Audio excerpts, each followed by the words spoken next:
భార్యాభర్తలకు కొడుకులు సంతానంగా లేనప్పుడు కూతుర్లు మాత్రమే ఉన్న సందర్భంలో ఆ కూతుర్లకు ఆ తండ్రి ఆస్తిలో, ఆ తండ్రికి వచ్చినటువంటి పూర్వీకుల ఆస్తిలో వాటా చెందదు అని, ఆ కూతుర్లకు హక్కులు లేవని చెప్పి ఆ చనిపోయిన వ్యక్తి యొక్క బ్రదర్స్ కానీ సిస్టర్స్ కానీ ఎవరైతే ఉన్నారో వాళ్ళు ఇబ్బంది పెట్టే ప్రయత్నాలు చేస్తున్నారు. కాబట్టి తండ్రికి జన్మించినటువంటి కూతుర్లందరూ కూడా కొడుకులతో సమానము.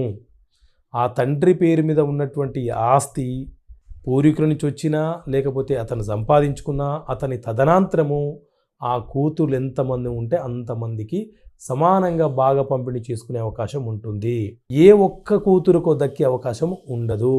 కూతురు అందరికీ వస్తుంది. ఒకవేళ ఒకే కూతురు ఉంటే ఆ ఒక్క కూతురుకే చెందుతుంది. కానీ ఆ చనిపోయిన తల్లిదండ్రుల యొక్క బ్రదర్స్కి సిస్టర్స్కి దక్కడానికి అవకాశం లేదు.